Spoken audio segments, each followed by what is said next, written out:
Je vais laisser la parole à M. Gobin pour nous parler des travaux. Eh bien, voilà un bon défi. Donc, bonsoir à tous. Ce qui est vraiment intéressant, j'ai écouté attentivement différentes choses et c'est vrai que, eh bien, on s'enrichit beaucoup quand on échange son intelligence, parce que déjà vous êtes obligé de mettre à contribution ce que vous croyez vrai et l'exposer. J'ai aussi retenu une chose, c'est qu'il n'y a pas d'échec. Je pense qu'à 52 ans, je peux vous confirmer, il n'y a pas d'échec, il n'y a juste que des acquisitions d'expérience. Et que le petit clin d'œil qui a été donné par Erkan en exemple, où il a arrêté une enchère à 1 000 € près, moi, je peux vous assurer qu'en 35 ans, donc, de vision du bâtiment à travers plein de lorgnettes, 98% de personnes auraient continué. Mais en fait, il a eu raison. Il a eu raison parce que lorsque vous allez vous lancer dans ces projets d'investissement, eh bien, une étape qui est importante, c'est savoir se fixer effectivement une limite. Alors parmi évidemment l'intérêt d'investir, eh bien, on va se retrouver, nous, à faire un zoom sur le quid, évidemment, des travaux, parce que acheter un bien en adjudication, c'est intéressant, mais vous voyez qu'Erkan, à 1 000 € près, il y va ou il n'y va pas. Donc du coup, la notion de savoir quel est le volume de travaux que vous pouvez prévoir, c'est très intéressant. En plus, il n'y a qu'une visite à faire, enfin, vous devez la faire, mais de cette visite, il faut impérativement que votre œil arrive à capter des renseignements pour que vous puissiez, non pas avoir l'estimation, mais avoir la fourchette qui correspond le plus à vos objectifs. Alors tout d'abord, identifier ses besoins, ça passe par quelque chose de simple, c'est des travaux, mais à quelle fin ? Vous voulez acheter ou investir, en fait, même si c'est votre premier coup, peu importe, il y a en fait 3 solutions. Soit c'est pour acquérir votre premier bien, et vous auriez raison, soit c'est en vue d'une revente, ou soit éventuellement c'est en vue d'une mise en location, et vous voyez qu'apparaissent ces fameux 3 mots, eh bien qualité, délai, coût, il n'y a pas de règle, il y a juste effectivement à réfléchir sur votre priorité. Et une fois que vous allez avoir défini votre cadre, eh bien vous allez voir que ça y est, vous allez petit à petit vous dire « ça c'est ma limite ». Ça c'est important. Évidemment, la première des choses, c'est qu'avant toute décision, il y a des travaux prioritaires à réaliser et obligatoirement à prévoir dans votre budget les travaux permettant de garantir la sécurité des futurs occupants. Quels que soient les occupants, la loi veille. En cas de doute, il existe des bureaux d'études spécialisés qui feront des diagnostics et proposeront des travaux minimums à faire pour être conformes. Alors évidemment, quand vous entendez parler d'amiante, de plomb, de conformité électrique, tout ça, on est un petit peu dans l'expectative, et donc ça peut être intégré dans votre étude, mais il est important effectivement d'avoir des petits ratios dans la tête qui vous permettront de vous projeter. Alors, listing et ordre des travaux. Dans un premier temps, on vous fait un petit clin d'œil, et donc Erkan, lui, se propose de vous offrir, donc pour vous faciliter votre état des lieux, n'oubliez pas, première visite et unique visite, nous vous proposons une aide sous forme de tableau. Alors moi j'ai fait un petit zoom, mais évidemment... Vous l'avez dans votre petit dossier.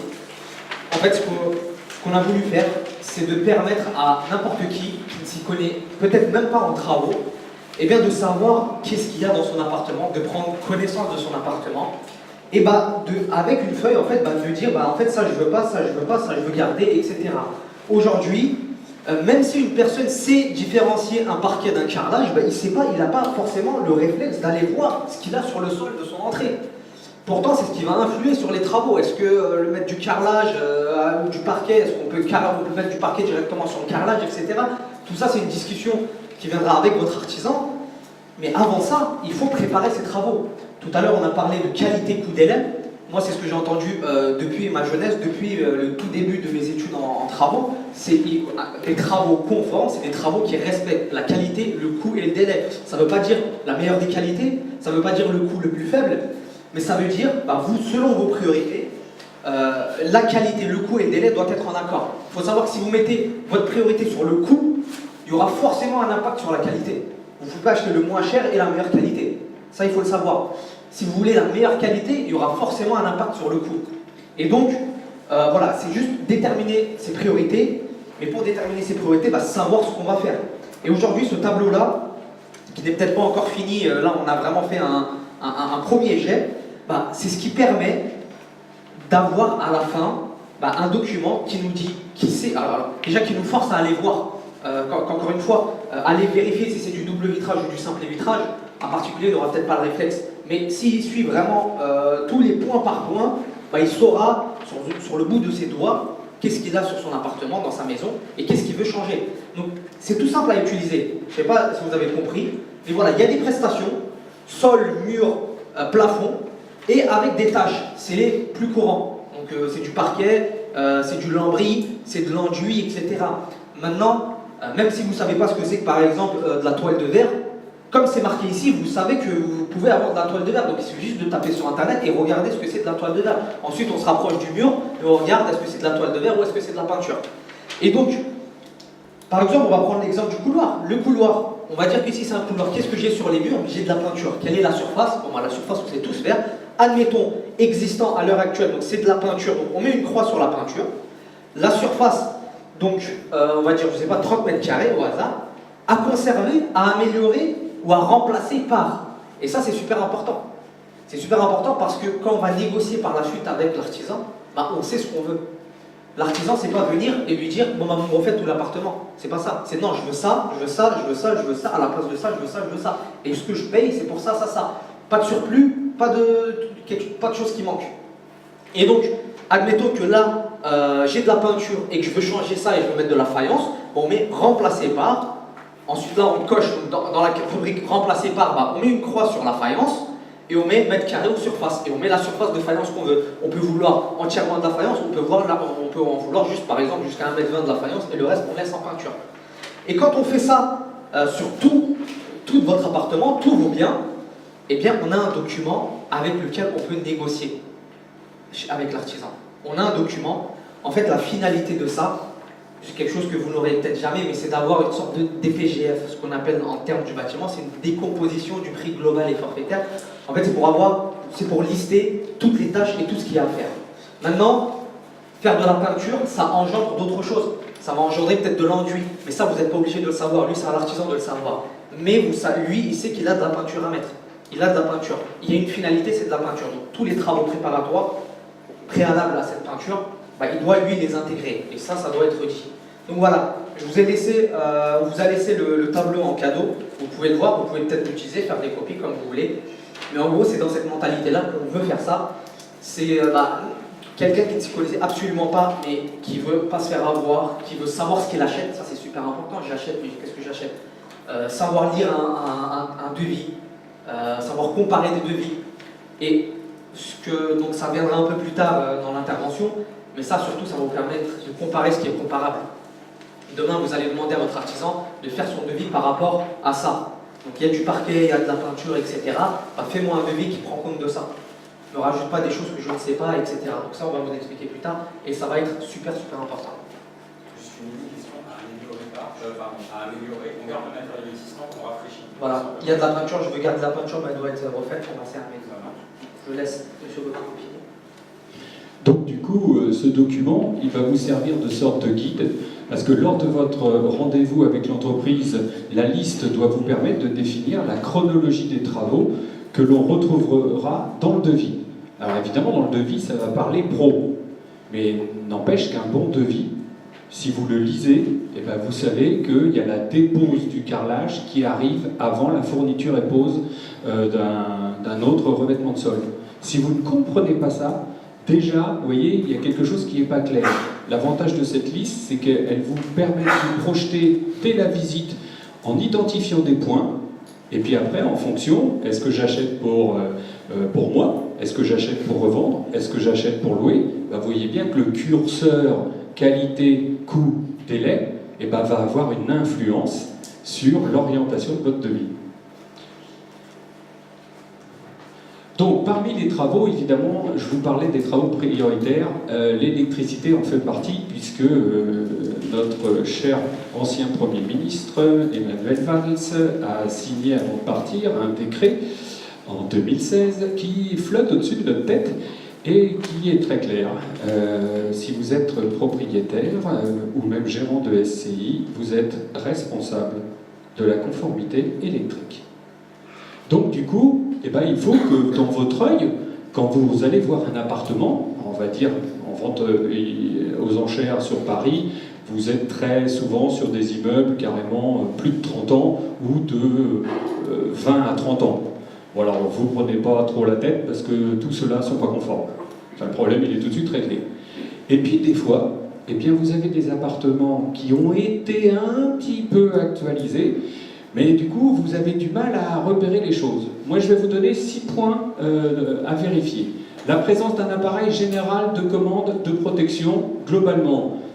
Ça, c'est quand il est neuf, mais en règle générale, quand vous visitez vos appartements, vous savez, c'est le petit boîtier, il y a 2 boutons, un rouge, un vert, ça c'est la coupure générale. Et vous allez vite découvrir que certains appartements, c'est même pas dans l'appartement. C'est par exemple dans la cage d'escalier, il y a celui de droite, celui de gauche, et bien déjà dans votre tête, vous savez que ça sera obligatoire dans votre devis. Et je vous parlerai évidemment des prix. La présence à l'origine de l'installation d'au moins un dispositif de protection différentielle. Alors vous avez sûrement des fois entendu, ah c'est ça qu'on appelle le 30 mA. Parce qu'en fait, il y a des mots déjà que vous avez sûrement entendus. Alors, pas de panique. Lorsque vous avez une rangée de disjoncteurs, eh bien à son extrémité, droite ou gauche, et puis en fait il y a ce petit disjoncteur différentiel qui est très bien au niveau de la réglementation, parce que si ça saute ici, il n'y a plus de courant dans toute cette barrette, mais par contre il y a du courant dans les autres pièces. D'accord? Ça c'est encore une protection. Autre petit clin d'œil, point à vérifier, présence à chaque circuit d'au moins un dispositif de protection contre les surintensités adapté à la section des conducteurs. Ça paraît toujours un petit peu chinois, mais votre œil il va vite s'adapter, parce qu'un tableau, ça c'est le fameux disjoncteur différentiel, le 30 milli, et en fait, votre œil il va vite s'adapter, parce qu'on sait tout de suite que là, ce sont des disjoncteurs, vous allez avoir des ampérages différents. Plus vous avez un ampérage fort, plus vous devez avoir une section forte.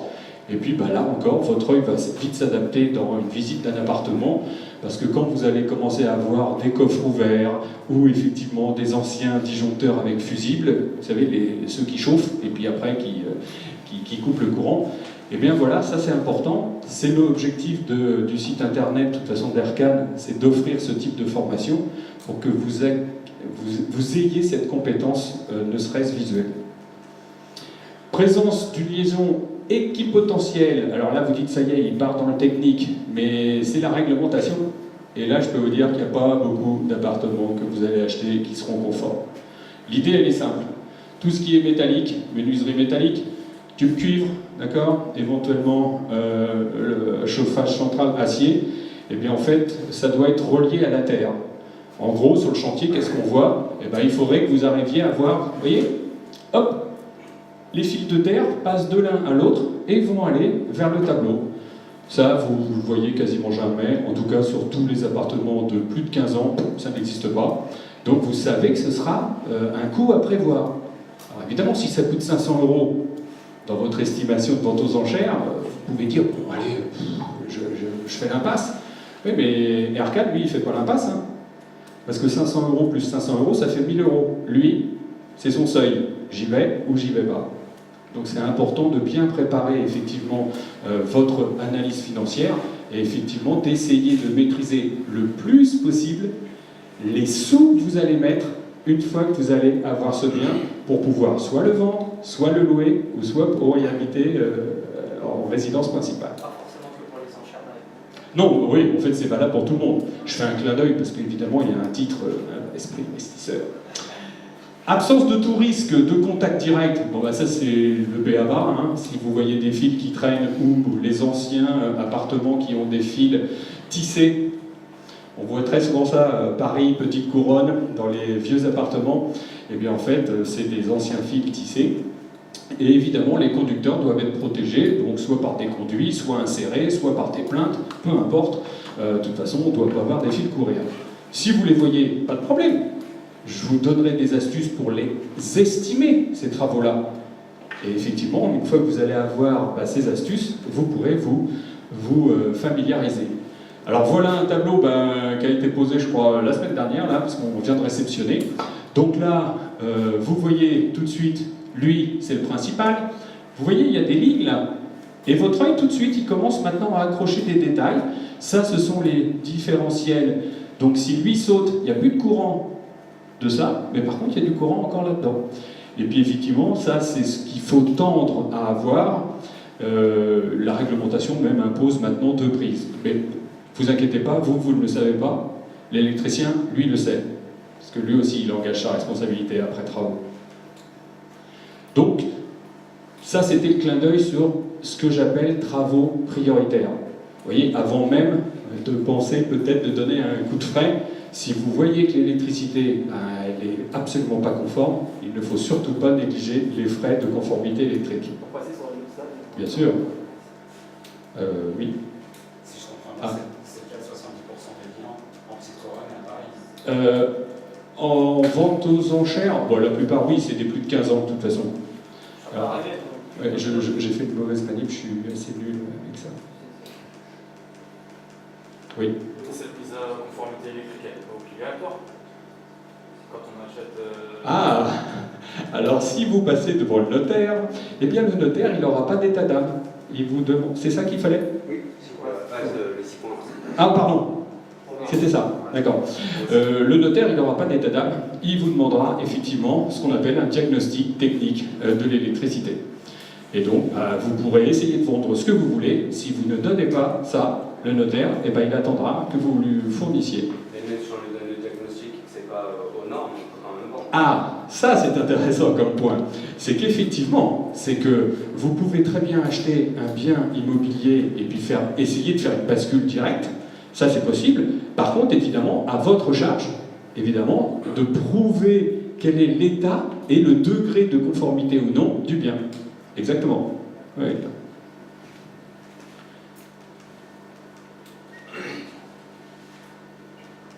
Ok. Autre petit clin d'œil. Évidemment, on parle de travaux. La plupart, de toute façon, des achats que vous allez faire, vous êtes du bon côté de la barrière. Les biens auront plus de 2 ans. Donc, vous pourrez bénéficier de TVA à taux réduit. Alors, il y a 3 taux de TVA. Il y en a un, évidemment, que je passe très vite. C'est celui 20%. Le taux intermédiaire, 10%. Et le taux réduit, 5%. Qui peut bénéficier de ces 2 taux réduits? Eh bien, la loi, elle est assez large, parce que c'est tous les propriétaires, locataires, occupants d'un logement, en principal ou secondaire, ayant été achevés il y a plus de 2 ans. Ça laisse de la marge, quand même. Mais en plus, si vous achetez effectivement un bien immobilier et que vous le basculez directement en SCI, parce qu'en fait, on en a parlé, eh bien, c'est aussi valable. Donc, du coup, une SCI gérant un logement, eh bien, si c'est un logement d'habitation qui a plus de 2 ans, ou qui va être transformé en habitation, il peut effectivement voir l'utilisation de ces taux réduits sur ses devis. Alors, comment profiter de la TVA à taux réduit? Il y a 3 règles. Alors, évidemment, je fais tout de suite un petit clin d'œil à ce que j'ai entendu. Évidemment, la TVA à taux réduit ne s'applique qu'aux devis fournis et pose. La loi, elle essaye de contrer le travail au noir. Donc en fait, justement, elle s'est dit c'est préférable de baisser le taux parce que à un certain montant, vous verrez que vous n'avez quasiment plus intérêt de faire du travail au noir parce que vous allez donc acheter des matériaux et quand vous allez les payer à la caisse, vous aurez une TVA à 20%. Ça, j'y suis pour rien, on est tous sujets à ça. Et donc, si vous payez une pause même pas très chère, bah oui, mais vous aurez quand même payé 20% sur la fourniture. L'idée, c'est que si l'artisan achète, il y a toutes les chances déjà qu'il achète moins cher que vous, parce que lui, il achète en volume. Et puis, effectivement, en fourniture et pose, ça peut être intéressant. Alors, ça l'est d'autant plus si vous êtes sur des travaux, on va dire, dits prioritaires. Jouez pas à faire effectivement des travaux, on va dire, au black, si ce sont des travaux qui vont toucher des points à danger, c'est-à-dire électricité, chauffage, et puis alors encore plus si ce sont des devis qui ont une capacité à vous faire des crédits d'impôt, parce que vous êtes obligé de fournir les factures. Oui. Par exemple, moi, j'ai refait l'électricité sur mes appartements, ça implique quelque chose ou vous dites de ne pas le faire au black? Mais parce qu'en fait, ça a un avantage, dans le sens où, alors, vous l'avez acheté à titre personnel, en SCI, à titre personnel. Bon, alors effectivement, à titre personnel, au moins, vous levez le doute, c'est-à-dire vous allez avoir donc une facture, qui est déjà le commencement de preuve par écrit, que vous levez le doute de votre responsabilité si un jour ça crame. Voilà. Ça, il y a le diag pour ça, en principe. Ah non, oui. Si les travaux au black et que le diag qui est fait en soi. Mais le diag, il arrive après, en fait. C'est pour ça que... Je peux recommander un. Ah mais exactement. On a l'ordonnance. Exactement, ouais, exactement. Les pompiers de Paris, hein, eux, ils constatent tous les ans, Paris et Petite Couronne, entre 4000 et 4500 accidents dus à l'électricité, et que malheureusement, il y a toujours, depuis les statistiques, plus de 100 décès d'enfants. Donc là, la loi, elle ne tranche plus. Deuxième règle, donc en fait, les travaux d'amélioration, de transformation sont à 10%, les travaux d'amélioration de la qualité énergétique, en fait, ainsi que ces travaux induits, sont à 5%. Je vous donnerai des exemples, c'est un petit peu plus parlant. Et puis le troisième point, c'est évidemment, c'est l'obligation de remplir une attestation qui est téléchargeable sur impôt.gouv.fr. L'attestation, une fois complétée, datée et signée, doit être remise au prestataire effectuant les travaux avant leur commencement ou au plus tard avant que la facture vous soit arrivée. Évidemment, lorsqu'il y a plusieurs prestataires qui vous font des devis avec taux réduit, bah vous aurez autant d'attestations à remplir. C'est une simplicité, hein, vous inquiétez pas, on déclare juste le bien, son adresse, et que vous respectez les 20 points, je crois, que vous êtes obligé de cocher. Donc là, il n'y a aucun problème. Donc, exemple de TVA à 5,5. Évidemment, au-dessus de nous, hein, le Code général des impôts. Cet article-là subit des variables, puisque le gouvernement actuel est en train de peut-être modifier certaines choses. En tout cas, pour l'instant, les chaudières à haute performance énergétique, le système de charge pour véhicules électriques, et pourtant, vous voyez, c'est récent ça, eh bien, c'est en TVA 5,5. L'isolation thermique des parois vitrées et des volets roulants, et puis tout ce qui est parois. L'installation d'une ventilation mécanique contrôlée, VMC, ou chauffage solaire, c'est TVA 5,5. L'isolation thermique des parois, donc c'est aussi TVA 5,5. Mais effectivement, les travaux induits. C'est-à-dire que si pour faire l'isolation thermique des parois, vous êtes obligé de déposer un radiateur et de refaire la peinture derrière, eh bien, ce devis-là, dans sa globalité, va être en TVA 5,5. Petit clin d'œil sur la TVA, donc à 10%, toujours le Code général des impôts. La rénovation de parquet, de carrelage ou de moquette, donc c'est quand même bon à savoir parce que ça veut dire que vous bénéficiez de ce taux réduit. Une nouvelle cuisine, la seule condition, on l'a vu avant, le bien doit avoir plus de 2 ans. L'aménagement des combles, la rénovation électrique et le panneau photovoltaïque, donc c'est quand même intéressant, et la création d'une nouvelle pièce avec cloison. Donc j'ai bien dit d'une nouvelle pièce. Parce que si vous modifiez tout, d'accord, c'est pas la même chose. En cas de doute sur la TVA, en fait vous avez le choix, soit email ou téléphone. La fiscalité changeant assez régulièrement, certaines entreprises sont même un peu perdues dans le taux de la TVA appliqué. Il n'est pas rare que vous allez avoir des artisans qui vont vous dire « Ah bah oui, mais là il faut changer ça et ça, oh ben moi je ne veux pas prendre risque, il vous envoie un devis à 20% au premier jet. Bon ben de toute façon, là vous avez un petit peu de temps, parce que ça veut dire que déjà vous avez remporté la vente aux enchères et que vous êtes en train de préparer les travaux pour l'amélioration. Donc là, j'aurais tendance à dire, préférez effectivement l'email, ça marche très bien. Ils ont un service qui répond à peu près en moins de 10 jours. Donc vous posez une question précise et en fait ils vont vous répondre. Énorme avantage, le retour de réponse écrite du fisc vaut loi. Eh oui. Et moi, quand j'étais conducteur de travaux, croyez-moi, c'est très facile de préparer une multitude de questions, surtout qu'ils ont une batterie de forums, et en fait, vous capturez l'écran, vous le renvoyez tout de suite à l'entreprise, et elle modifie son devis en étant aussi plus soulagée. Moi, je voulais savoir, en fait, donc du coup, c'est à nous de faire la démarche de demander à l'entrepreneur un taux de TVA réduit, ou il le fait par lui-même en règle générale? Alors, en règle générale, il le fait. Mais effectivement, il est possible que sur une multitude de travaux, il va vous envoyer un devis, et un seul devis. À la première lecture, donc, vous allez avoir un certain nombre d'ouvrages qui va être listé. Certains pourraient être sortis de ce devis parce qu'ils sont assujettis à la 5.5, d'autres, évidemment, sont à 10. Alors c'est pour ça que je vous le transmets pour que ça vous tilte dans votre tête, parce qu'il y a toutes les chances que vous ayez des biens de plus de 2 ans, donc il y a des chances aussi que vous allez avoir des travaux qui bénéficient de ça. Oui.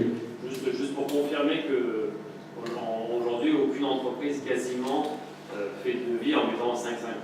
C'est-à-dire que même des mecs qui font de la menuiserie extérieure qui font que ça, ils mettent encore du 10%. Donc là, il y a vraiment de l'argent en effet à gagner sur 5% à chaque fois à gratter. Comme vous disiez, après l'isolation, la peinture qui est liée avec, tout ça, ça peut aller très loin. Ouais. Mais je connais énormément de clients qui ont laissé glisser. Ouais. Alors, l'entreprise, ça ne lui change rien, c'est le fisc qui vous dit merci. Parce que bon, le principe de la TVA, ça vient à l'entreprise, ça va dans sa compta et ça repart tous les 3 mois au fisc. Oui. Parce que même sur un chantier où une prestation particulière est soumise à une TVA à 5,5 et que l'article est resté 20%, l'impôt va prendre les 20% et pas les 5,5 en arme. Ah, lui, c'est que de la compta, lui. Ouais. Tout ce qui est collecté, ça prend, même s'il y a un surplus. Ah oui, oui. Ah bah, sinon, ça voudrait dire qu'il fasse un faux derrière. Il n'a pas gros intérêt, parce que lui, de toute façon, la seule chose qui l'intéresse dans l'entreprise, c'est le montant hors taxe, c'est ce qu'il gagne. On lui dirait un jour, les portes blindées sont taxées à 99%, ça ne changerait rien pour lui. Il achèterait la porte à un prix, il mettrait 99% de taxes, il vous le donnerait à vous. Mais ça n'aurait pas d'impact pour lui. Donc effectivement, vous, votre intérêt, c'est d'avoir, justement, dans le coin de votre tête, cette fameuse notion de TVA à taux réduit. En cas de doute, n'hésitez pas. Et en fait, il m'est arrivé lors d'expertise avant achat, donc c'est souvent pour des gros travaux, eh bien, en fait, on appelle, avec mes confrères, même architectes, on appelle pour poser des questions très pertinentes. Par exemple, on avait eu des soucis sur des verrières. Parce que là, on rentre dans des cas un petit peu précis où on ne sait pas trop où on peut mettre le curseur. Donc voilà. Je vois les gens prendre des photos, alors je passe. Ok. L'estimation. Alors maintenant, je vais essayer de vous donner des petites informations, des ratios. Parce que c'est vrai que lorsque vous vous retrouvez à vouloir faire des travaux, c'est pas facile de se dire, au fait, voilà, dans l'appartement que je viens d'acheter, eh bien, concrètement, combien ça peut coûter? Parce que quand le devis va vous arriver, si vous n'avez pas, je dirais, une sorte d'idée, ben, c'est pas facile de vous dire, au fait, c'est un bon devis ou un devis qui est un peu cher. On va dire, je vais vous proposer donc 3 types de ratios. D'abord, l'appartement qui est globalement prêt à vivre. Il y a juste un petit rafraîchissement, correspond à la rénovation donc des revêtements muraux et revêtements de sol. Vos prix, ça va être à peu près de 100 à 300 euros, évidemment 6 changements de petit ouvrage, mais vous allez être là, 100, 300 euros par mètre carré. Si vous prenez cette fourchette, bon, vous ne serez pas loin. Maintenant, si vous rénovez de façon complète, C'est-à-dire, vous ne touchez pas à la structure porteuse, mais vous allez refaire votre cuisine, refaire la salle d'eau, changer les fenêtres, refaire la conformité électrique et la modification de plomberie. Évidemment, là, le ratio va évoluer. Il va aller de 500 jusqu'à 1000 euros. Alors, ne me dites pas, c'est pas possible, vous ne pouvez pas nous dire, avec l'expérience que vous avez, de nous donner des fourchettes comme ça. Et bien sûr que si. Je vous montrerai des photos et 500 euros, hein, qualité, coût, délai. Donc la variable qualité va effectivement impacter le coût. Mais du coup, on part sur du matériel standard. Moi, je vous donne, voilà, ça c'est de l'éco, et puis ça c'est on s'approche du haut de gamme. Pas du luxe, hein. Le luxe après c'est spécifique. Hein. Les chantiers luxe, de toute façon, je vous souhaite un jour d'avoir ça. Oui. Si je traduis bien, Oui. si on prend juste donc, la relation complète, donc le deuxième point, Oui. donc l'estimation de 500 à 1000 euros, ça ne prend pas en compte le premier point, donc les bureaux et les sols. Ah si, en fait je rajoute. D'accord. Pour vous donner un ordre d'idée, là il y a eu un propriétaire qui avait 2 appartements. Un, il vivait dedans et il a réussi à racheter celui du dessous. Donc bingo, il m'a sollicité pour faire une étude. Alors point positif, il double. Par contre, évidemment, il faut complètement réaménager. Parce qu'il faut bien mettre un escalier. Et voilà. Donc déjà, il faut faire une démarche auprès de la copropriété. On sollicite un bureau d'études d'ingénieurs pour être sûr qu'il est possible de percer la trémie au niveau de ce plancher. Et là, en fait, la personne, au premier jet, va demander de lui faire une estimation. Donc là, on était dans l'estimation dite totale, ou l'estimation lourde. C'est-à-dire que là, vous allez aussi toucher à la structure porteuse. Et là, effectivement, globalement, un conducteur de travaux lambda sait que dès qu'on ouvre un mur, on n'est pas loin de 1000 euros le mètre. Parce qu'en fait, il faut porter tout ce qu'il y a au-dessus. Hein. D'accord ? Et donc là, du coup, on va avoir un delta qui va être entre 1100 euros le mètre carré jusqu'à 1600 euros le mètre carré. Et là, vous êtes dans une rénovation, on va dire, lourde. Vous touchez à la structure porteuse, mur porteur ou plancher. Oui. Quand on fait une division d'appartement, il faut aller sur quelle fourchette? Ah ben vous allez plutôt être là. Ouais, parce que vous ne touchez pas à la structure porteuse. Une division d'appartement, la structure porteuse, c'est le volume, et vous allez cloisonner. Et en fait, quand vous cloisonnez, eh ben vous êtes dans cette chose-là. On peut être à 500 euros du mètre carré. Oui.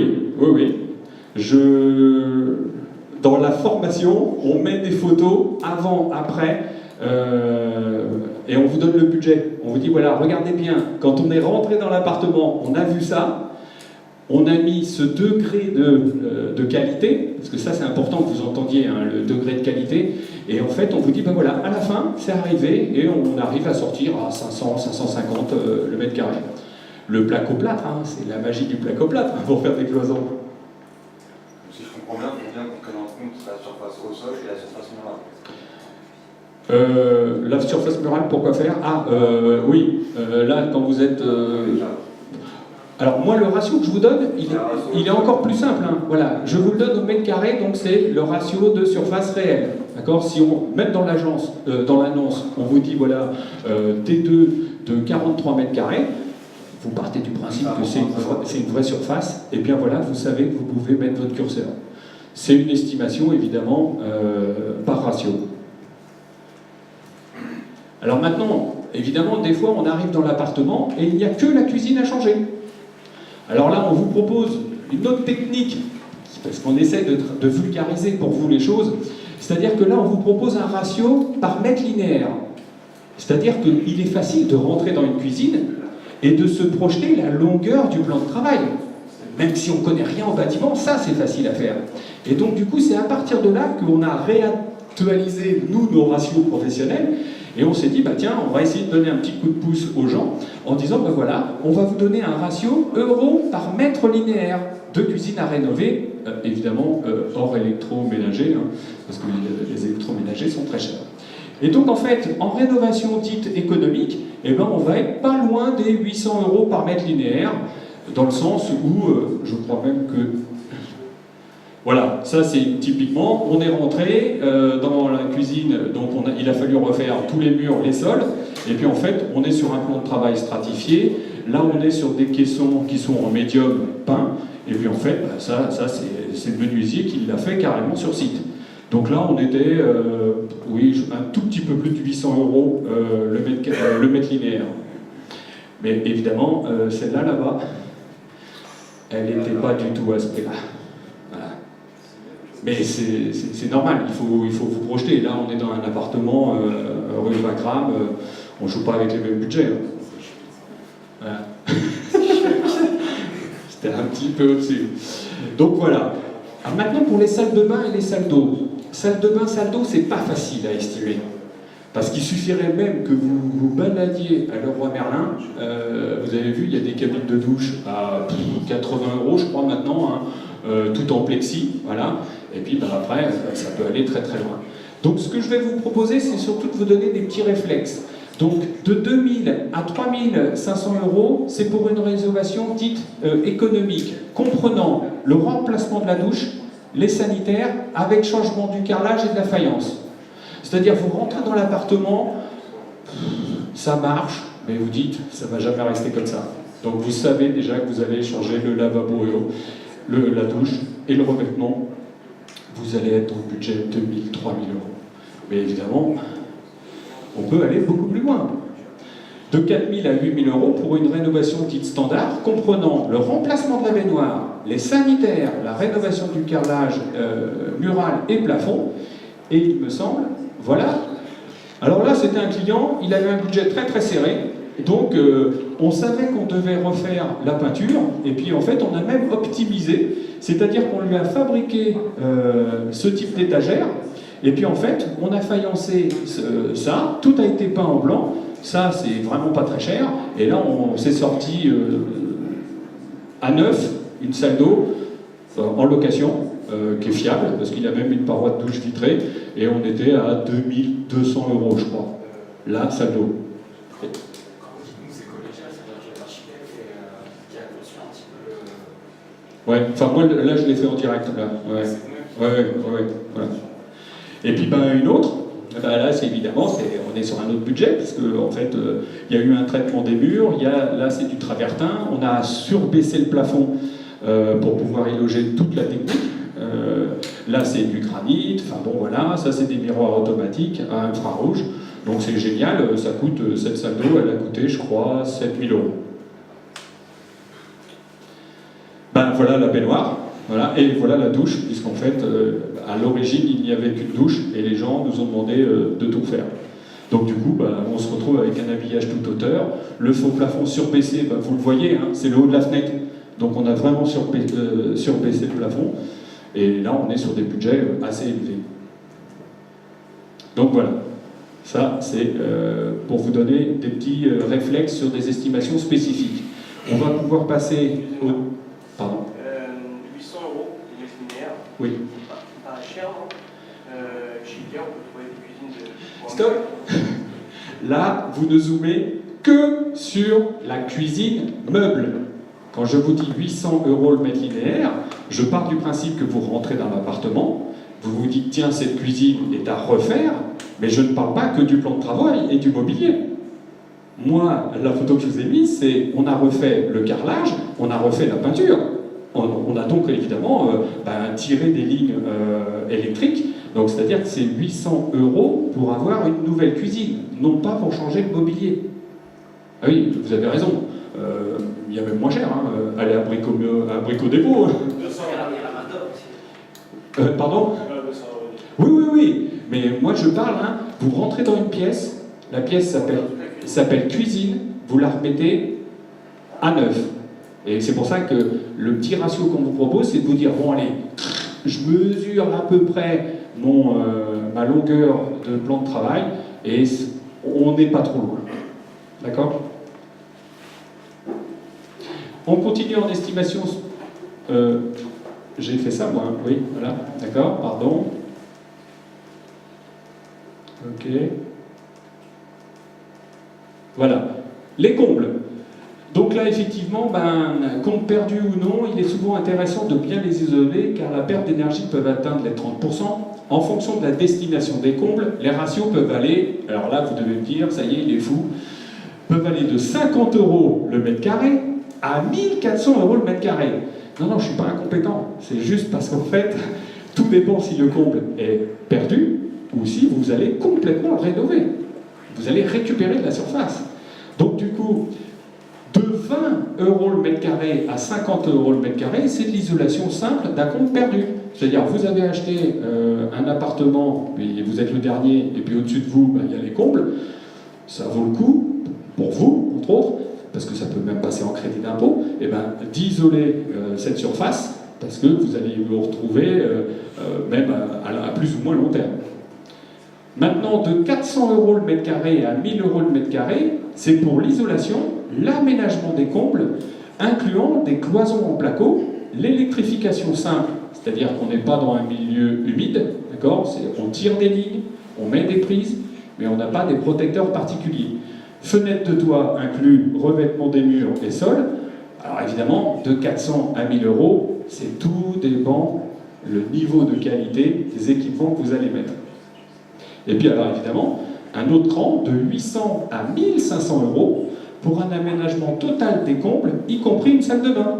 Alors évidemment, vous êtes très proche de ça. Si vous faites une salle de bain au-dessus des toilettes. Maintenant, si vous me dites, je veux une salle de bain là-bas et en dessous, c'est le salon, moi je vous le fais. Hein. C'est juste qu'on va s'approcher plus de ça. C'est ça. Et en fait, c'est ça qui est intéressant, c'est que nous, on essaie de vous donner des petits coups de pouce pour que ça vous marque en vous disant, bon, j'ai peut-être pas tout retenu, mais je vois bien ma capacité à faire une sorte d'estimation des devis à venir. Par rapport à l'aménagement d'une cave, est-ce qu'on est à peu près sur les mêmes prix que pour les combles Une cave. Il y a un traitement l'humidité, tout ça. Ouais, voilà, ouais, bien joué.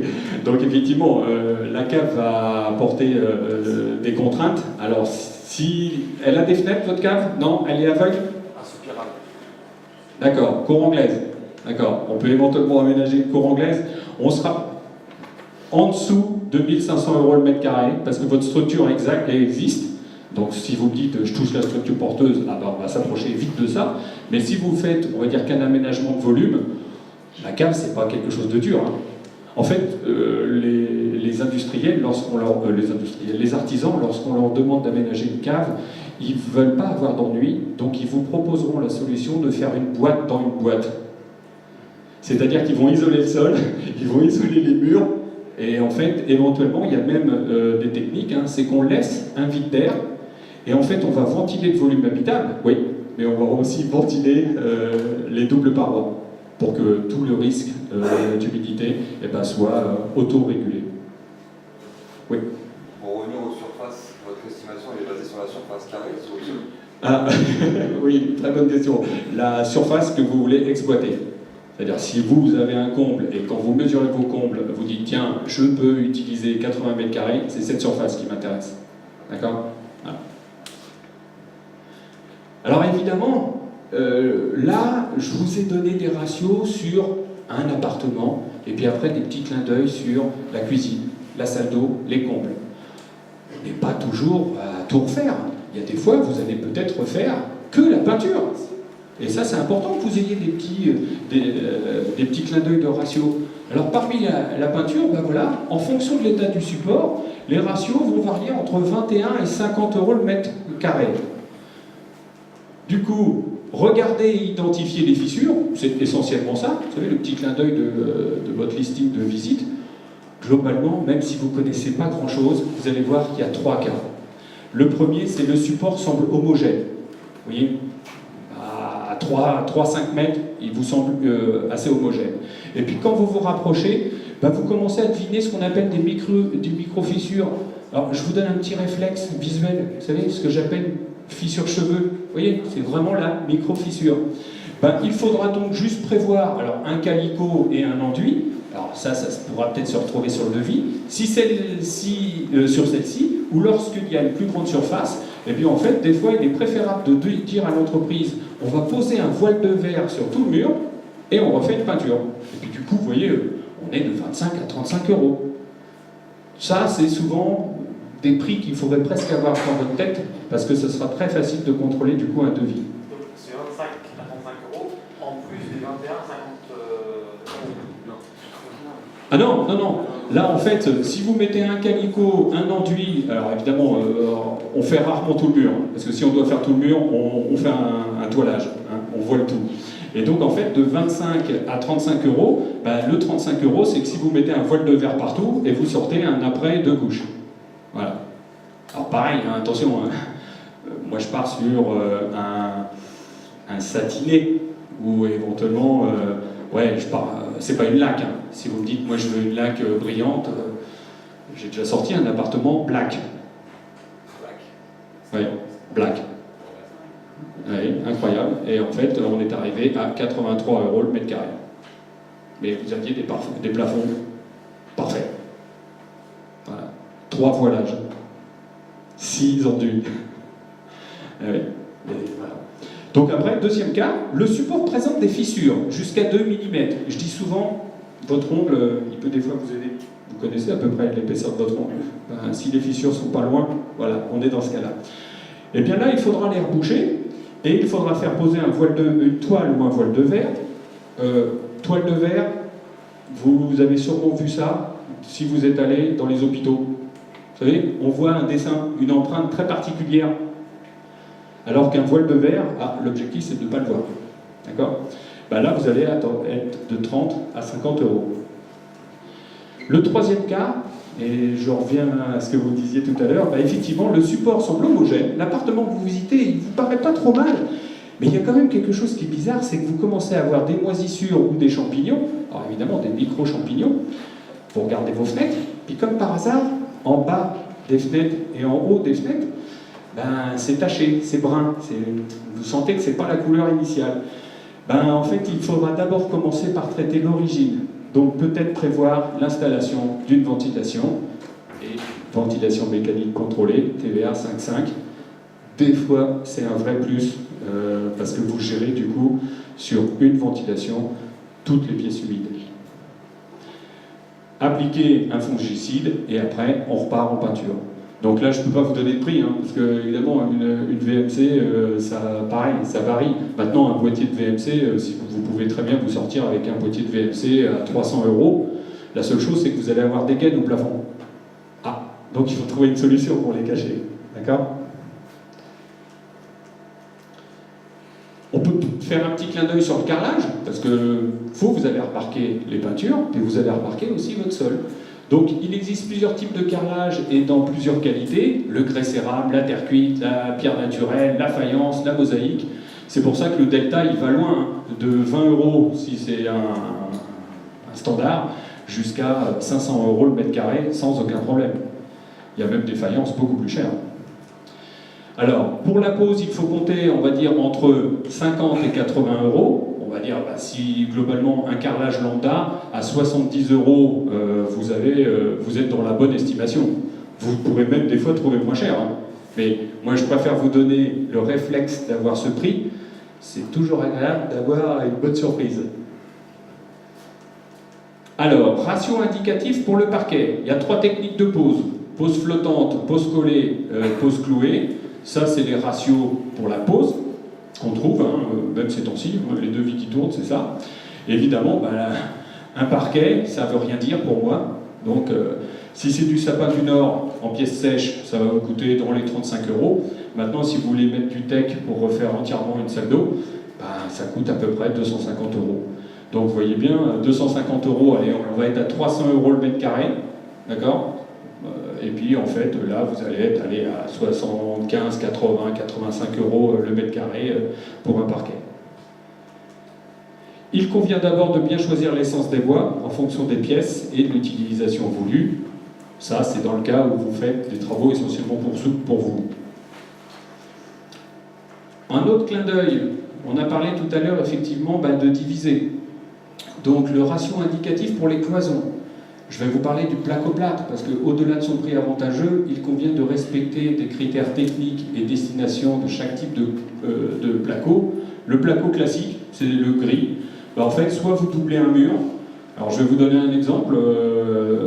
C'était à Impasse Marcadet. Donc tout était à refaire. Et on s'est aperçu que les murs, ils n'étaient pas blancs. Ça coûte beaucoup moins cher de poser un rail, faire passer toute l'électricité, de plaquer et de peindre. Parce que sinon, si un artisan vous propose de rainurer et après de faire un enduit plâtre, vous allez quasiment doubler. Oui, on ne peut pas lutter, 5 € le mètre carré, on ne peut pas lutter. Le placo hydrofuge, souvenez-vous, c'est celui qui est vert, donc spécial pour pièces humides, il va être à peu près à 6 € le mètre carré.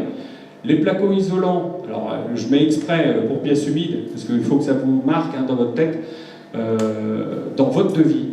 Si vous avez effectivement du plaquage à faire, il est évident que vous devez voir apparaître le placo, on va dire pièce sèche, et le placo hydrofuge, pièce humide. Si vous ne voyez pas ça, c'est que déjà la plus-value, elle n'est pas loin en cours de chantier. Ce qui va vous appeler en disant « Ah bah oui, mais on n'avait pas prévu de faire ça. Ouais, » c'est important de le souligner. Le ratio de pose entre 40 et 45 € par mètre carré, selon les difficultés du chantier. Alors évidemment, à Paris, une des difficultés, c'est les approvisionnements de chantier. Parce qu'en fait, plus les appartements sont hauts et les cages d'escalier étroites, il y a des fois, les plaquistes, ils coupent les plaques pour monter. Il y a d'autant plus de joints et de difficultés à poser. Le placo collé directement sur un mur revient à environ 20 €, fourni posé. Et donc je reviens sur cette chose qui peut des fois vous dépanner, c'est quand vous devez par exemple déplacer eau chaude ou froide qui se trouve ici, et vous voulez mettre une toilette justement un peu plus loin, le fait de plaquer, vous allez donc pouvoir rainurer votre mur, et puis en fait le plaquage, il coûtera de toute façon toujours moins cher, puisque dessus il n'y a que de la peinture à faire. Toujours moins cher que du rainurage, du bouchage, de l'enduit de lissage. Dans les salles de bain, est-ce qu'on peut mettre du placo classique enduit avec un isolant c'est pas aux normes. Si vous me posez la question à moi, je suis obligé de vous dire non. Non. Placo hydro. C'est obligatoire. Ouais, placo hydro. Et puis croyez-moi, j'ai fait beaucoup malheureusement de reprises de chantier. Alors tous ceux qui badigeonnent en hydrofuge du placo, ça le sature. L'ennemi du plâtre dans le placo, c'est quoi? C'est l'eau. Donc en fait, il arrive que votre placo, vous l'avez traité en hydro, mais du coup le pied de placo, ça devient de la poudre. Donc non. L'ennemi du plâtre, c'est l'eau. C'est-à-dire quand vous allez mettre du produit, le produit il va rentrer dans le petit carton, et puis il va aller saturer le plâtre.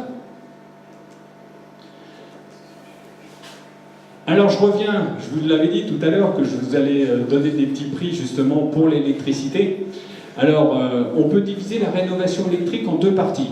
Soit c'est un logement sans chauffage électrique, donc là c'est facile à comprendre, vous allez faire des prises de l'éclairage. Là vous allez être à peu près entre 100 et 150 € le mètre carré, si vous êtes en rénovation. Et évidemment, si vous avez du chauffage électrique, ça va être entre 150 et 250 € le mètre carré pour rénover un appartement avec chauffage électrique. Mais ça, c'est important du principe que toute l'électricité n'est pas aux normes. Oui, c'est ça. On parle dans le pire des cas. C'est-à-dire que vous rentrez, et puis de toute façon, je ne sais pas, j'ai mis des photos. Croyez-moi, en tout cas dans le site de formation, moi j'ai réceptionné des chantiers en estimation, c'est-à-dire on me chargeait justement de vérifier quel est le volume financier qu'on devait engager pour des rénovations. Il y a des appartements, vous comprenez tout de suite. Oui. Alors l'exemple de tableau électrique, tout à l'heure je vous disais, vous voyez, un studio avec chauffage, le tableau là, avec tous les organes techniques, il va être à peu près à 700 €, parce qu'en fait vous allez avoir beaucoup moins de lignes.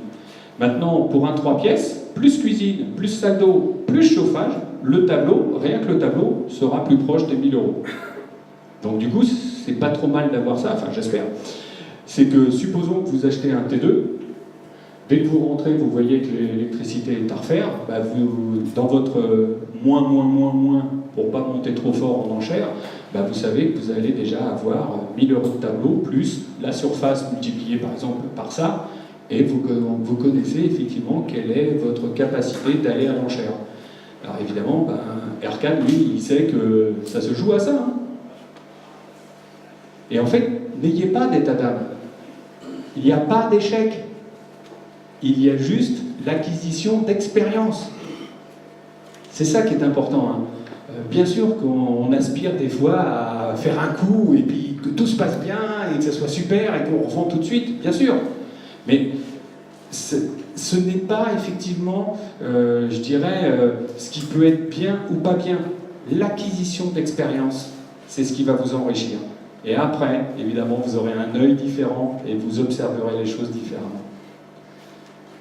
Un appartement de 50 mètres carrés dont il faut faire la rénovation complète avec le chauffage électrique revient entre 7 000 et 10 000, et 10 000 euros, parce que ça s'inverse, selon les appareillages.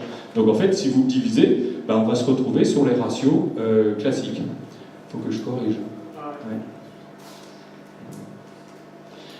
Le taux horaire d'un électricien agréé sera dans les environs de 30 euros. Alors, c'est pas obligé de prendre tout de suite des électriciens qui sont agréés avec toutes les qualifications. Hein.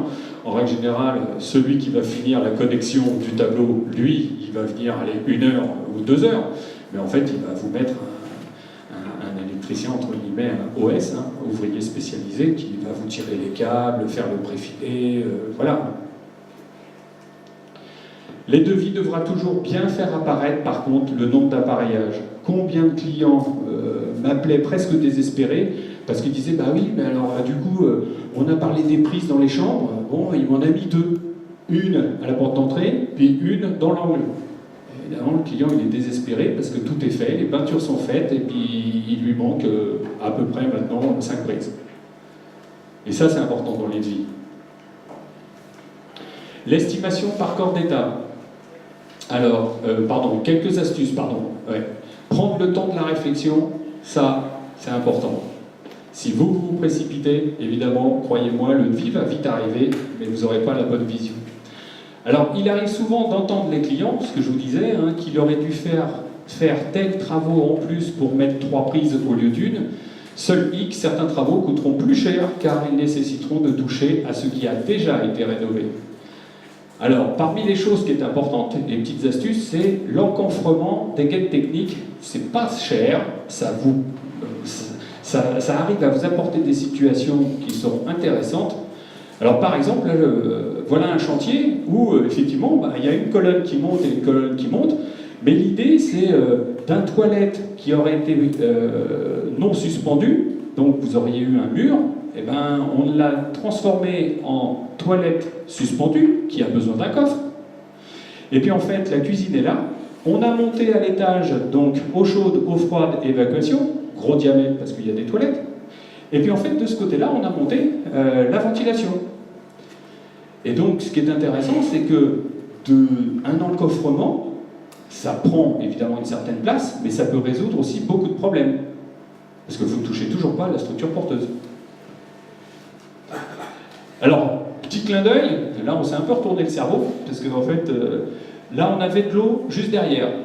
Mais le problème, c'est que la personne voulait une baignoire de ce type-là, et on a fait un piquage, on l'a coudé. En fait, c'est un tuyau en plastique, vous avez déjà sûrement vu ça, rouge et bleu. On l'a coudé, et puis en fait, il fallait un deuxième coup pour mettre la robinetterie. En fait, on a fait un encoffrement ridicule.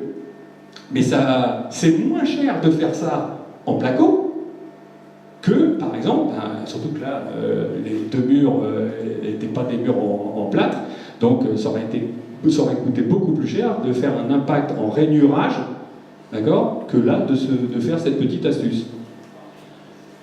Les anciens parquets, alors, n'aient pas nécessairement intérêt à être déposés si vous comptez changer la porte d'entrée, car elle pourra facilement et sans grand surcoût être mise à la nouvelle cote. Exemple, vous changez votre porte d'entrée, vous devez refaire par exemple toute l'électricité et même le chauffage, eh bien c'est facile donc d'utiliser l'ancien sol, vous allez passer toutes vos guettes, vous allez donc peut-être tout rehausser. Mais ça coûte combien de faire adapter une porte d'entrée, aller de 4-5 cm 90 €. Ça coûte combien de tout déposer? Et en fait, là, c'est des choses qu'il ne faut surtout pas exclure. Prévoir des coffres dans les toilettes ou placards en y laissant des attentes, ça c'est aussi bien de câbles que eau chaude ou froide, pour éventuellement plus tard pouvoir faire des piquages, entre autres électriques. C'est ridicule, ça coûte pas cher, mais au moins ça vous permet d'anticiper l'évolution de votre bien. Alors, des exemples de devis, parce que maintenant je vous donne plein de prix. Alors voilà un devis, alors moi j'appelle pas ça un devis, en fait, c'est un document où il y a des lettres et il y a des chiffres. Ça, c'est exactement ce qu'il ne faut surtout pas réceptionner. Ça veut dire quoi ça? Ça veut dire quoi ça? Remise en état des murs. 1730 €? Moi je comprends pas. Je sais pas ce que ça veut dire. Rénovation de l'électricité des pièces humides. D'accord. Il y a une prise, 2 prises, il y a un éclairage au plafond, il y a des spots, ça veut rien dire. Revêtement du sol par carrelage dans la cuisine, WC et salle d'eau. Du carrelage. On a vu que ça allait de 20 € à 500 €. Ça ne veut rien dire. Donc évidemment, je commence par un devis doit être clair et chronologique. Je commence par un contre-exemple. Ça, c'est ce qu'on peut voir. On a déjà vu pire. Hein. On a vu des fois cuisine, rénovation des murs, forfait, un prix. Alors là, au bonheur la chance. Alors voilà un devis. Alors évidemment, je suis peut-être passé derrière, mais l'idée c'est on arrive à comprendre des choses. Fourniture et installation d'une bâche de protection pour le chantier. D'accord, il a mis un forfait, mais vous avez un prix. Si vous demandez à 2 ou 3 entreprises de vous établir des devis, vous devez donc être capable de voir qu'il y aura une protection sur toute la cage d'escalier, hein, des boîtes aux lettres jusqu'au 3e étage où il y a votre appartement. Pensez-y, sinon ça coûte plus cher. On parle de démolition, donc là d'accord, c'est un forfait. Bon, mais au moins c'est écrit clairement, il démolit la cloison, il dépose 2 portes-fenêtres, il dépose un évier, un lavabo, une baignoire et les toilettes. Et il supprime le parquet, le carrelage du lino existant. Démontage suivi de remontage des radiateurs. Bon, bah maintenant vous savez que vous allez payer 2 350 €, mais c'est clair. Si vous avez 2 ou 3 entreprises qui vous proposent ça, vous allez donc pouvoir comparer. Croyez-moi, c'est une bonne astuce. Là, on voit racréage du sol, alors il y a des références, fourniture et pose d'un isolant phonique, il donne un indice acoustique, fourniture et pose d'un parquet stratifié, pièces sèches, il donne des épaisseurs, là il vous donne évidemment la même surface, vous allez avoir des prix, puis là il vous propose un WC, y compris mise en place d'un bloc attenant, raccordement, alimentation, évacuation. Voilà, ça c'est... Même si on ne connaît rien au bâtiment, on sait pourquoi on paye. Et là, vous allez avoir effectivement des prix. On passe en revue 2, 3 entreprises, et là, nous comptons sur vous pour vous obliger à faire ça. Si vous faites ça, vous faites mon boulot. Ça, c'est une des clés. Parce que ce qui va se passer, c'est que si, lorsque vous listez un devis, il y a des choses que vous ne comprenez pas, eh bien, c'est pas normal. Alors, ça vaut peut-être le coup de demander une précision. Maintenant, regardez bien. Vous voyez, protection de chantier. Alors, il y en a qui vont peut-être pas parler de ça. Vous allez avoir des prix. Alors, vous pouvez dire, ah, ben celui-là, super, il est moins cher. Attendez, on va aller jusqu'au bout. Démolition, toc, toc, toc, toc. Et puis, à la fin, vous avez, chaque entreprise a ça. Ah, clin d'œil. Pourquoi il n'a pas répondu, là? Eh bien, parce que cette entreprise sous-traite l'électricité à un de ses confrères. Donc il a dû lui filer les plans ou éventuellement un coup de fil en disant bon, il y a ça et ça à faire, à combien tu peux me le sortir? L'autre il a dû lui dire à 4 000 €, lui il prend 1 000 € dans sa poche et puis il vous facture un forfait à 5 000. Vous ne pouvez pas le savoir. Enfin, bien que nous on le subodore quand même. Et puis en fait à la fin, vous dites tiens, lui et lui sont pas mal. Mais vous allez peut-être me dire ouais, mais en fait, lui il était quand même beaucoup plus sérieux. Pas de problème. Vous avez maintenant la capacité de rentrer dans la négociation. En disant à l'entreprise, effectivement, eh bien, on m'a proposé quand même de faire la protection à moins de 200 €. Il ne va pas s'amuser, vous voyez, à perdre un chantier. Et puis petit à petit, vous allez commencer à enlever des centaines et des centaines, puis on va s'approcher de presque 11 000, et vous allez peut-être pouvoir choisir l'entreprise qui vous intéresse. La comparaison, c'est ce qui va vous donner la capacité de négocier avec l'entreprise. D'accord ?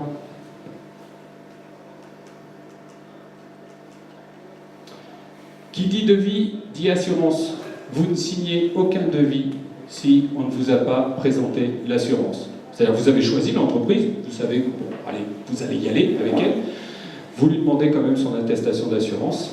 Alors, souvenez-vous, hein, l'entreprise 3, là, elle avait justement sous-traité donc l'électricité. Donc il existe des entreprises générales du bâtiment qui sont assurées, mais pas assurées pour tous les corps d'État. Celle-là, c'est sûr qu'elle n'avait pas l'eau électricité. Hein. Le lot électricité, cotisation annuelle pour une entreprise, 0,7% sur le chiffre d'affaires. Ça va très vite. Charpente couverture, ça va très vite. Donc il y a des entreprises générales du bâtiment qui vont vous donner leur attestation, et puis c'est là que vous allez vous dire, ah tiens, corps d'État, terrassement, gros œuvre, plâtrerie, plomberie, tiens, pas électricité. Et comme vous avez dans le devis de l'électricité, ça vous permet tout de suite de dire, est-ce que vous pouvez me donner aussi l'attestation ? Il va se dévoiler, mais bon, tant pis, parce qu'on sait de bonne guerre. Donc voilà une attestation lambda. J'ai chopé un petit artisan, je crois même qu'il a déposé le bilan là, cette année. Donc lui, c'est bête. Là, le réflexe que vous devez avoir quand on vous donne soit un contrat multirisque ou une assurance décennale ou de parfait achèvement, peu importe, qui dit assurance dit document avec le nom de l'entreprise, l'assureur, un numéro d'assuré et un téléphone. Vous appelez et vous demandez est-ce que cette entreprise est bien à jour de ses cotisations? La réponse est oui, tant mieux. Vous avez donc constitué un devis avec un document qui est votre document, le devis et la photocopie de l'attestation d'assurance. S'il y a n'importe quoi, vous savez que l'assurance prendra en charge la suite. Il y aura peut-être une procédure, mais vous le savez. Mais même en cas de dépôt de bilan, bien sûr. C'est pour ça que c'est important. Ça vous coûte un coup de fil. Mais ce coup de fil va vraiment être intéressant, parce que moi, même 10 000 ou 20 000 euros, je n'ai pas envie de les mettre par la fenêtre tout de suite. Je préfère, à la limite, prendre 30 secondes et appeler pour être sûr que l'entreprise elle a payé sa cotisation. De toute façon, la plupart ont payé. Éventuellement, j'aurais tendance à dire peut-être les entreprises de peinture. Ouais, des fois, elles sont un peu laxistes, parce qu'elles vont faire des chantiers rapidos. Au-delà de ça, une attestation d'assurance, quand vous la prenez, même si vous avez un sinistre après les travaux et que l'entreprise entre-temps a fait faillite, vous avez toujours l'assurance et l'assurance prendra en charge quand même les recours. C'est pour ça que c'est super important de prendre l'attestation d'assurance. Une petite question. Oui. Quand les appels d'assurance, on doit se présenter comme qui pour avoir ces... Mais comme rien du tout. Ah non, mais ne vous inquiétez pas, les assurances, mais en tout cas, elles sont habituées avec moi depuis 35 ans. Tous mes confrères, de toute façon, avant qu'on fasse signer, je dirais, le marché de travaux à nos clients, on ne prend pas de risque. Donc, on vérifie pour elle, parce qu'on est souvent missionné pour ça, et donc on lui dit, ok, alors moi je fais entre autres la comparaison de vie, je vérifie les entreprises, mais quand vous décrochez, vous dites tout de suite, est-ce que vous pouvez confirmer que cette entreprise est à jour? Mais vous entendez tout de suite, oui, donnez-moi le numéro de l'assuré, puis vous donnez le numéro, puis elle vous répond. Ça dure 20 secondes. Donc, supposons que tout va bien, vous avez choisi l'entreprise, vous avez signé les devis, vous avez vérifié que l'entreprise était à jour au niveau de son assurance. Il faut maintenant parler un petit peu, je paye, mais je paye comment? Souvenez-vous, Arcade vous a dit que malheureusement, il n'est pas rare de voir des clients qui payent presque 50, 60, 70%. L'entreprise n'a peut-être livré que la porte d'entrée sur le chantier. Il vous reste quoi pour avoir une sorte de pression sur l'entreprise pour qu'elle fasse les travaux dans le temps imparti? Il ne vous reste plus rien. Donc alors en fait, acompte plus modalité de paiement plus pourcentage à la fin, ça doit être dans votre tête. Alors évidemment, déjà il y a un premier mot qui commence à nous énerver, c'est acompte. Pourquoi un acompte? D'abord, l'acompte offre l'avantage de vous engager financièrement envers l'entreprise qui réalisera les travaux. Avantage, car l'entreprise devra respecter son contrat, le devis et les délais. Alors vous allez dire, ouais, enfin, vous dites ça, ça c'est des belles paroles. Oui, mais si on se garde de la trésorerie à la fin des travaux, c'est plus des belles paroles. L'acompte varie entre 10 et 40%. Vous allez me dire, mais c'est n'importe quoi, 40%. Oui, mais attention, c'est-à-dire si vous payez plus de 40%, cela deviendra risqué car votre capacité à exercer une pression sur l'entreprise s'amenuiserait. C'est-à-dire qu'au maximum, c'est 40%. Mais vous allez voir, c'est pas 40% comme ça. C'est dans un cas très particulier. 10% lorsqu'il y a beaucoup de main-d'œuvre. Et évidemment, 40% lorsqu'il y a beaucoup de fournitures à commander. Vous comprenez bien que si, dans votre devis, vous faites changer toutes les fenêtres, vous faites changer les douches en parois vitrées, les baignoires, il ne va même pas commencer à travailler, l'entrepreneur. Il est bien obligé de l'acheter. Et donc, lui, il n'a pas envie de sortir de la trésorerie, justement, parce qu'il se dit, si le client il meurt demain, moi, je suis comme un rond de cuir. Donc, lui aussi, il veut une sorte d'équilibre. C'est pour ça que 10% c'est quand il y a beaucoup de main-d'œuvre, 40% c'est un plafond, on ne va jamais au-dessus, c'est lorsqu'il y a beaucoup de fournitures à commander. Stratégie des modalités de paiement, j'aurais tendance à dire il est toujours préférable de devoir payer moins qu'il ne reste de travaux. Donc, une fois la compte versée, il est préférable de fixer des étapes précises du chantier pour procéder au paiement. Un particulier le fait quasiment jamais. Moi, j'ai quasiment jamais vu de particulier oser dire à une entreprise « Bon, écoutez, vous avez écrit en bas de votre devis 25% d'acompte. » Le client, il n'ose pas dire « Bon, d'accord. Alors, dès que vous avez, par exemple, fait toute l'électricité, je vous paierai 5% ou 10%. Dès que vous aurez fait, par exemple, la salle d'eau finie, je rajouterai 10%. » Pourquoi? Parce qu'en fait, les clients n'osent pas. Mais il faut oser. Si l'entreprise refuse, elle va vous dire, non, pas 5%, 10%. Peu importe. Ça vous permet, vous, de savoir que vous n'allez pas payer, par exemple, 30% dès que le carrelage est fait. Parce que alors, 40% plus 30%, vous venez de lâcher 70%. Et s'il n'y a que les 40% de travaux faits, il reste 60% de travaux à faire. Vous, il ne vous reste plus que 30% à payer. Déjà, c'est en défaveur pour vous. Et donc, effectivement, gardez au minimum 10% pour la fin des travaux. Ainsi, la réception des travaux sera en votre faveur s'il y a des réserves de chantier. C'est pas facile, 10%. Bon, on y arrive, nous, parce que, en règle générale, on est un peu habitués. Les particuliers ont du mal, quand même, à négocier 10% en réception de chantier.